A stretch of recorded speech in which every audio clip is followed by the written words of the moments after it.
Hello friends, आज हम लोग जीएस पढ़ेंगे। तो चलिए शुरू करते हैं। पहला क्वेश्चन है, भगवान बुद्ध को ज्ञान की प्राप्ति कहाँ हुई थी? तो भगवान बुद्ध को ज्ञान की प्राप्ति बोध गया में हुई थी। ओके, तो ज्ञान बुद्ध को कहाँ मिला था? बोध गया में मिला था। सेकेंड क्वेश्चन है, आर्य समाज की स्थापना किसने की? तो आर्य समाज की स्थापना किसने की? स्वामी दयानंद सरस्वती जी ने की। इसके बाद नेक्स्ट क्वेश्चन है, पंजाबी भाषा की लिपि कौन सी है?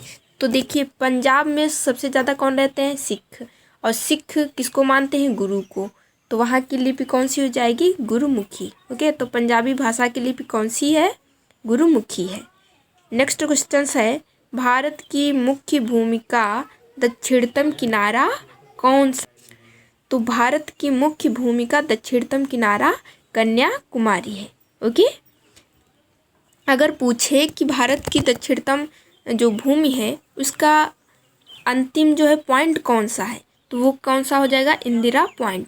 ओके, तो ये दक्षिण है, दक्षिण में जो अंतिम बिंदु है उसे क्या कहते हैं? इंदिरा पॉइंट। और जो उत्तरी बिंदु है उसे क्या कहते हैं? इंदिरा कॉल कहते हैं। पूर्वी बिंदु कौन सा है? की बिंदु। और जो है पश्चिमी बिंदु कौन सा है? तो उसे गुहार मोती कहते हैं। ओके, तो भारत की भूमि का जो दक्षिणतम बिंदु अगर पूछे तो कौन सा हो जाएगा? इंदिरा पॉइंट। अगर किनारा पूछे तो कौन सा हो जाएगी? कन्याकुमारी। ओके, नेक्स्ट क्वेश्चन है, भारत में सबसे पहले सूर्य किस राज्य में निकलता है? तो भारत में सबसे पहले सूर्य जो है अरुणाचल प्रदेश में निकलते हैं। ओके, क्योंकि जो अरुणाचल प्रदेश है वो जो है पूर्वी हमारा एक प्रदेश है, और अरुणाचल प्रदेश नाम से भी लग रहा है कि सबसे पहले सूर्य कहाँ निकलते हैं? अरुणाचल प्रदेश में। ओके, नेक्स्ट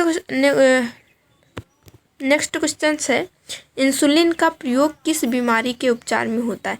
तो इंसुलिन का प्रयोग जो है मधुमेह, जो डायबिटीज बीमारी होती है उसके उपचार में होता है। ओके,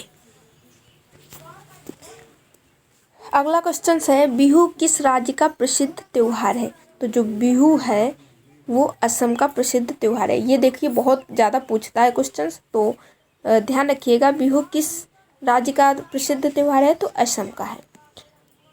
अगला क्वेश्चन है, कौन सा विटामिन आंवले में प्रचुर मात्रा में मिलता है? तो वो विटामिन सी हो जाएगा।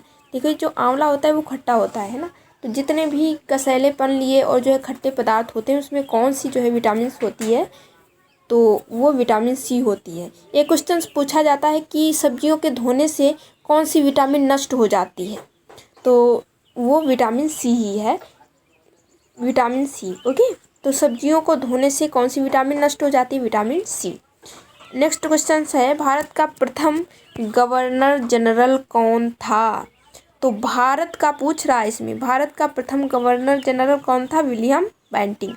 अगर यही पूछे कि बंगाल का प्रथम गवर्नर जनरल कौन था, तो कौन था वो? Warren Hastings. ओके, तो जो है ये याद रखिएगा, भारत का प्रथम गवर्नर जनरल कौन था? William Bentinck. अगर पूछे बंगाल का कौन था, तो वो था वारेन हेस्टिंग्स। ओके, अगला क्वेश्चन है, कागज का आविष्कार किस देश में हुआ? तो कागज का आविष्कार किस देश में हुआ? चाइना में हुआ। ओके, अगला क्वेश्चन है, गौतम बुद्ध का बचपन का नाम क्या था? तो गौतम बुद्ध के बचपन का नाम सिद्धार्थ था। भारत में सशस्त्र बलों का सर्वोच्च सेनापति कौन होता है? तो भारत में सशस्त्र बलों का सर्वोच्च सेनापति राष्ट्रपति होता है। नेक्स्ट क्वेश्चन है, अर्थशास्त्र नामक पुस्तक किसने लिखी? तो अर्थशास्त्र नामक पुस्तक चाणक्य, कौटिल्य ने लिखी। ओके, जय जवान जय किसान का नारा किसने दिया? तो जय जवान जय किसान का नारा किसने दिया था? लाल बहादुर शास्त्री जी। और इनके ही शासनकाल में जो है क्या हरित क्रांति आई थी। कब आई थी? 1966 से 67 में। ओके, तो जो है लाल बहादुर शास्त्री ने कौन सा नारा दिया था? जय जवान जय किसान। नेक्स्ट क्वेश्चन है, संविधान सभा का स्थायी अध्यक्ष कौन था? तो स्थायी अध्यक्ष कौन था? डॉक्टर राजेंद्र प्रसाद। और अस्थायी अध्यक्ष कौन था? तो वो थे सच्चिदानंद सिन्हा। ओके, देखिए क्वेश्चन नंबर 10 क्या कह रहा है, संविधान सभा की प्रारूप समिति के अध्यक्ष कौन थे? तो संविधान सभा की प्रारूप समिति के अध्यक्ष डॉक्टर भीमराव अंबेडकर जी थे। उसके बाद है विश्व रेड क्रॉस दिवस किस तारीख को मनाया जाता है? तो विश्व रेड क्रॉस दिवस 8 मई को मनाया जाता है। इसमें जो है व्यक्ति के को यानी सुरक्षित रहे, वो स्वस्थ रहे, तो इसीलिए जो है ये दिवस मनाया जाता है। रेड क्रॉस दिवस कब मनाया जाता है? 8 मई को मनाया जाता है। महाभारत के रचयिता कौन है? तो ये तो बहुत सिंपल है, सबको ही पता होगा। तो महाभारत के जो है रचयिता कौन है? महर्षि वेद व्यास। तो महाभारत के, रामायण के, ये तो बहुत सिंपल है, तो ये सबको ही पता होगा। तो महाभारत के रचयिता कौन है? महर्षि वेद व्यास जी हैं। इसके बाद अगला क्वेश्चन है सिख धर्म का संस्थापक किस गुरु को माना जाता है? तो सिख धर्म का संस्थापक गुरु नानक जी को माना जाता है। यही सबसे पहले गुरु भी हैं। तो सिख धर्म के सबसे पहले गुरु कौन से हैं? गुरु नानक जी, और इन्हीं को सिख धर्म का संस्थापक माना जाता है। स्वाभाविक सी बात है कि जो सबसे पहला होगा वही जो है स्थापना करेगा, तो जो है उन्हीं को क्या मानते हैं? संस्थापक। सिख धर्म का संस्थापक किस सिख गुरु को मानते हैं? तो गुरु नानक। अगर वैसे पूछे किस व्यक्ति को, तो वो बंदा बहादुर है, लेकिन किस गुरु को? तो गुरु नानक जी। सिखों का प्रमुख त्यौहार कौन सा है? तो सिखों का प्रमुख त्यौहार बैसाखी है। ओके। लौह पुरुष किस महापुरुष को कहा जाता है? तो लौह पुरुष किसे कहा जाता है? हमारे सरदार पटेल जी को कहा जाता है। सरदार वल्लभ भाई पटेल जी को लौह पुरुष कहा जाता है। नेताजी किस महापुरुष को कहा जाता है? तो नेताजी किस महापुरुष को कहा जाता है? नेताजी नेता सुभाष चंद्र बोस जी को। ओके। तो नेताजी किसको कहा जाता है? सुभाष चंद्र बोस जी को। अगला क्वेश्चन है दिल्ली स्थित लाल बहादुर शास्त्री की समाधि का क्या नाम है? तो लाल बहादुर शास्त्री जी की जो समाधि है उसको किस नाम से जाना जाता है? विजय घाट। ओके। तो दिल्ली में जो है जो लाल बहादुर शास्त्री जी की समाधि है उसे विजय घाट के नाम से जानते हैं। हवा महल कहाँ है? तो जयपुर में है। जयपुर कहाँ है? राजस्थान में है। ओके।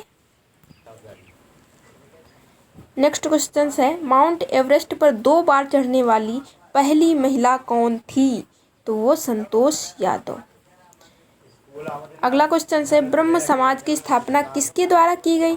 तो ब्रह्म समाज की स्थापना राजा राम मोहन राय जी के द्वारा की गई। नेक्स्ट क्वेश्चन है स्वामी दयानंद सरस्वती का मूल नाम क्या था? तो मूल नाम क्या था? मूल शंकर था। ओके। तो स्वामी दयानंद सरस्वती जी का मूल नाम मूल शंकर था। और स्वामी विवेकानंद जी का पूछ दिया जाता है तो वो नरेंद्र दत्त था। और क्या कहते हैं महात्मा बुद्ध? तो महात्मा बुद्ध के बचपन का नाम या मूल नाम क्या था? सिद्धार्थ था। उसके बाद है वेदों की ओर लौटो का नारा किसने दिया? वेदों की ओर लौटो का नारा स्वामी दयानंद सरस्वती जी ने दिया था। ओके।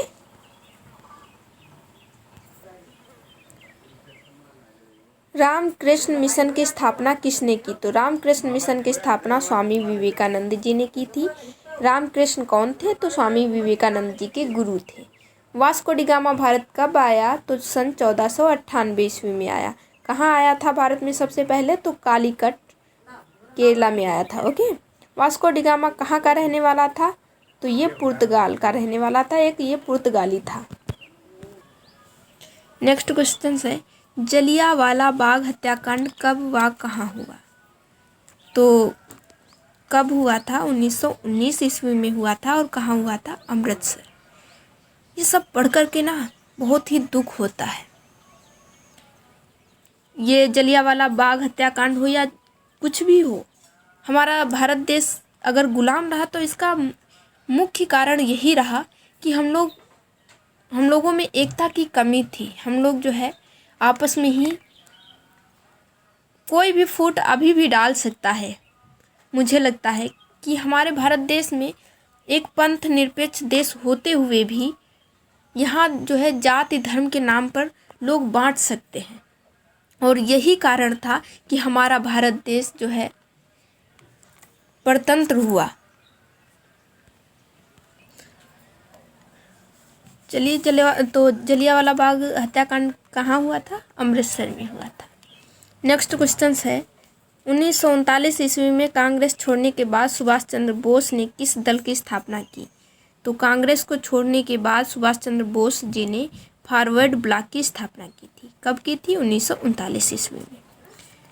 नेक्स्ट क्वेश्चन है पंजाब केसरी किसे कहा जाता है? तो पंजाब केसरी या पंजाब का शेर लाला लाजपत राय जी को कहा जाता है। सैंडर्स की हत्या किसने की थी? तो भगत सिंह जी ने की थी। इसके बाद है 1857 ईस्वी के विद्रोह में किसने अपना बलिदान सबसे पहले दिया? तो 1857 ईस्वी के विद्रोह में सबसे पहले अपना बलिदान किसने किया था? तो मंगल पांडे जी ने किया था। भारत की पहली महिला राज्यपाल कौन थी? तो भारत की पहली महिला राज्यपाल कौन थी? सरोजिनी नायडू जी थी।